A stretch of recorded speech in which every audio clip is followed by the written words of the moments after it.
Selamat pagi pemirsa, kembali lagi dengan saya Mahatma, seorang presenter yang hari ini akan membimbing kita dalam memahami dinamika yang melingkari peristiwa demonstrasi ini. Peristiwa demonstrasi yang bermula dari protes terhadap DPR hingga meluas menjadi kerusuhan dan penjarahan, mencerminkan akumulasi kekecewaan mendalam publik terhadap institusi politik dan ketidakmampuan pemerintah dalam mengelola aspirasi rakyat. Eskalasi dari unjuk rasa damai menjadi amarah yang destruktif, menunjukkan adanya kegagalan komunikasi dan hilangnya kepercayaan yang dapat memicu ketidakstabilan sosial dan politik.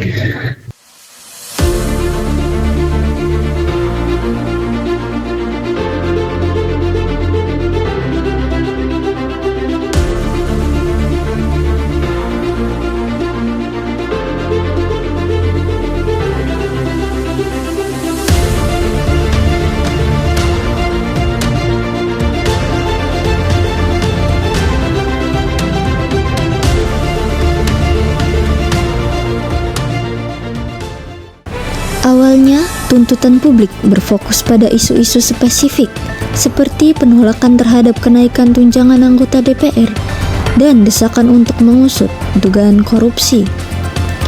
Ini adalah isu-isu yang secara langsung menyentuh keadilan dan sensitivitas publik.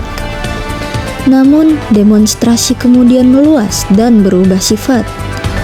Insiden tragis seperti kematian seorang pengemudi ojek online yang terlindas kendaraan taktis memicu amarah massa yang sebelumnya terkendali. Kematian ini bukan hanya menjadi puncak kekerasan, tetapi juga simbol kegagalan aparat keamanan dalam mengelola situasi.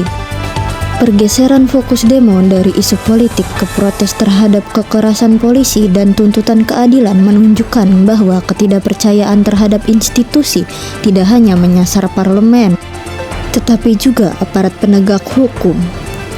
Puncak dari kekecewaan ini adalah aksi penjarahan rumah seorang anggota dewan yang seolah menjadi pembalasan simbolis atas rasa frustrasi yang telah memuncak. Aksi penjarahan rumah seorang anggota dewan yang bahkan disiarkan langsung di media sosial menjadi bentuk protes ekstrim masyarakat. Bagi sebagian massa, tindakan itu bukan sekedar kriminalitas, melainkan simbol pembalasan atas arogansi kekuasaan. Meskipun secara hukum salah, aksi ini tetap mencerminkan rasa frustrasi yang menumpuk karena saluran aspirasi dianggap buntu. Masyarakat berpendapat bahwa krisis ini terjadi karena komunikasi politik yang gagal. Wakil rakyat lebih sering terlihat di layar televisi untuk berdebat atau membela kepentingannya sendiri daripada hadir di tengah rakyat untuk mendengar langsung penderitaan mereka. Hal inilah yang mempertebal anggapan bahwa demokrasi hanya sekedar formalitas tanpa substansi. Pemerintah dan DPR seharusnya segera melakukan evaluasi terhadap kebijakan yang memicu kekecewaan publik, termasuk transparansi anggaran dan pengelolaan tunjangan pejabat. Aparat keamanan perlu mengedepankan pendekatan humanis dan persuasif, bukan represif, agar tidak memperburuk ketegangan. Akan lebih baik jika demokrasi Indonesia dapat ditegakkan dengan lebih sehat dan berpihak kepada kepentingan rakyat kecil. Demonstrasi yang berujung rusuh adalah cermin dari krisis kepercayaan yang serius.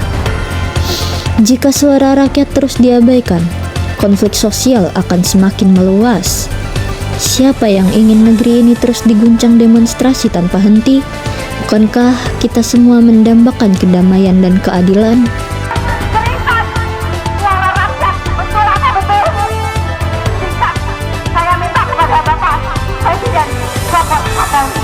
Terlalu banyak pelanggaran HAM yang terjadi dari tanggal 25 sampai tanggal 28 di depan mahasiswa. Banyak mahasiswa, banyak pendemo yang dilakukan, yang punya semena-mena diperlakukan tidak adil. Benar, kita semua melihat. Saya melihat dengan mata saya, Bapak Ibu. Demikian informasi yang dapat kami sampaikan hari ini. Saya Mahatma mengucapkan terima kasih atas perhatian Anda. Sampai jumpa dalam program berikutnya. Selamat pagi dan tetap semangat menjalani hari-hari Anda.